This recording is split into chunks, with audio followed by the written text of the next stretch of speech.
नमस्कार. देवीच्या चैतन्याने भारलेल्या या नवरात्रीच्या मंगलमय दिवसांमध्ये तुमचं खूप स्वागत. नवरात्री म्हणजे देवीचा जागर, दिव्यांची आरास आणि पारंपरिक नैवेद्याचा घमघमाट. याच नैवेद्यातला एक अविभाज्य आणि तितकाच महत्त्वाचा भाग म्हणजे घटाचा फुलोरा. विशेषतः 7व्या माळेच्या दिवशी देवीला कुरकुरीत आणि गोड कडाकण्यांची माळ मोठ्या श्रद्धेने अर्पण केली जाते. ही कडाकणी म्हणजे केवळ एक पदार्थ नाही, तर आपली पिढ्यानपिढ्या चालत आलेली परंपरा आहे. देवीप्रती असलेली आपली भक्ती आहे. पण अनेकदा या कडाकण्या हव्या तशा कुरकुरीत आणि खुसखुशीत होत नाही. कधी त्या तेलकट होतात तर कधी वातड. म्हणूनच आजच्या व्हिडिओमध्ये आपण पाहणार आहोत आजीच्या बटव्यातील परफेक्ट कडाकण्याची रेसिपी. या पद्धतीने केलेल्या कडाकण्या एकदम कुरकुरीत आणि खुसखुशीत होतात आणि तोंडात टाकताच विरघळतात. चला तर मग या नवरात्रीत देवीच्या फुलोऱ्याची शोभा वाढवूया आणि बनवायला शिकूया पारंपरिक कुरकुरीत कडाकणी. कुरकुरीत कडाकण्या बनवण्यासाठी एका भांड्यामध्ये मी 2 वाटी मैदा घेत आहे आणि त्याचबरोबर अर्धा वाटी बारीक रवा घेत आहे. अगदी थोडंसं चवीप्रमाणे मीठ घालायचंय आणि आता यामध्ये आपल्याला 3 टेबलस्पून तेल अगदी व्यवस्थित कडकडीत गरम करून यामध्ये घालायचंय आणि हे तेल अगदी व्यवस्थित या मैद्यामध्ये मिक्स करून घ्यायचंय. आणि जेव्हा हा मैदा आपण असा हातामध्ये घेऊन दाबतो तेव्हा त्याचा असा हा गोळा बनतो. याचा अर्थ अगदी व्यवस्थित मोहन आपण या मैद्यामध्ये घातलेला आहे. आता यामध्ये अर्धा वाटी पिठी साखर घालायची. ही पिठी साखर आता व्यवस्थित मिक्स करून घ्यायची आणि आता यामध्ये थोडं थोडं पाणी घालून आपल्याला हे पीठ असं घट्टसर मळून घ्यायचंय.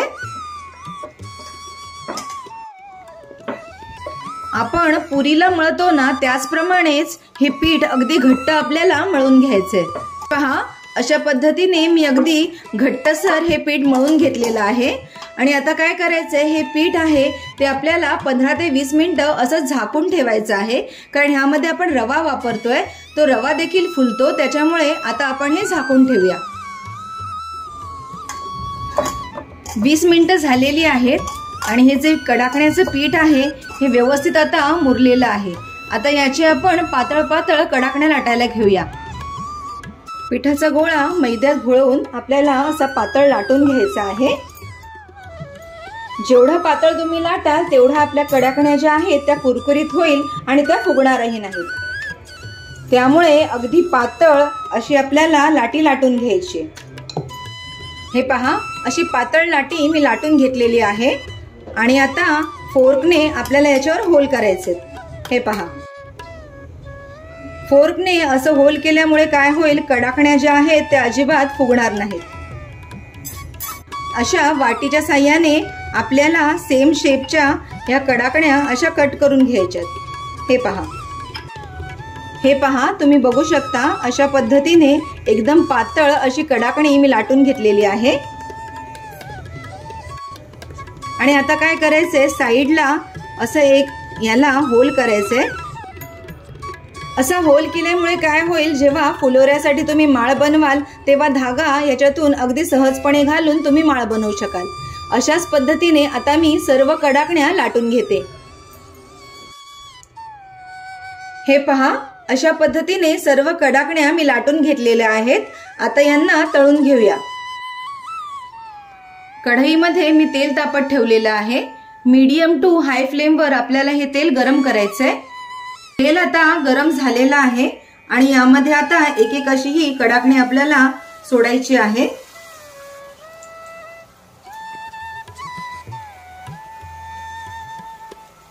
आणि मीडियम फ्लेमवरच आपल्याला ह्या कडाकण्या फ्राय करून घ्यायच्या आहेत. कडाकण्या तेलात टाकल्या की लगेचच आपल्याला ह्या अशा पद्धतीने ह्याला फ्राय करायच्या आहेत.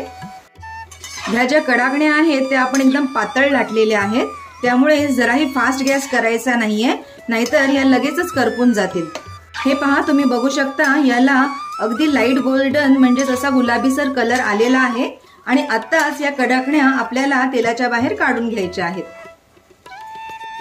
हे पहा, तुम्ही बघू शकता अगदी लाईट गोल्डन म्हणजे गुलाबीसर रंगावर या कडाकण्या मी फ्राय करून घेतल्यात। हे पहा, अशा पद्धतीने या सर्व कडाकण्या मी या फ्राय करून घेतलेल्या आहेत आणि या लाईट गोल्डन ब्राऊन कलरवर मी फ्राय केलेल्या आहेत। आणि तुम्ही बघू शकता एकही कडाकणी फुगलेली नाहीयेत, त्यांना छान असे हे बुडबुडे आलेले आहेत। हे पहा, या कडाकण्या किती कुरकुरीत झालेल्या आहेत ते आता मी तुम्हाला चुरून दाखवते। हे पहा, अशा पद्धतीने याचा पटकन असा हा चुरा झालेला आहे। तर पाहिलं अगदी सोप्या पद्धतीने घरातल्या साहित्यात आपल्या देवीच्या नैवेद्यासाठी घटाच्या फुलोऱ्याची शोभा वाढवणाऱ्या खुसखुशीत आणि कुरकुरीत कडाकण्या तयार आहेत। ऐका याचा आवाज आहे की नाही, एकदम कुरकुरीत, रंगही किती सुंदर आलाय। या नवरात्रीत तुम्ही सुद्धा या पारंपरिक पद्धतीने कडाकण्या नक्की करून बघा।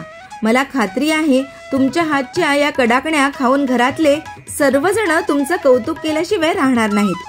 तुमच्या कडाकण्या कशा झाल्या हे तर मला कमेंट करून नक्की सांगा, पण सोबतच तुमच्या घरी फुलोऱ्यासाठी अजून काय बनवलं जातं हेही सांगायला विसरू नका। चला आपण एकमेकांकडून आपल्या सुंदर परंपरा शिकूया। आजचा व्हिडिओ आवडला असेल तर नक्की लाईक करा, तुमच्या मित्रमैत्रिणी आणि नातेवाईकांसोबत शेअर करा आणि आमच्या चॅनलला सबस्क्राईब केलं नसेल तर लगेच सबस्क्राईब करा। तुम्हा सर्वांना नवरात्रीच्या खूप खूप शुभेच्छा। लवकरच भेटूया अशाच छानशा पारंपरिक रेसिपी सोबत। तोपर्यंत धन्यवाद।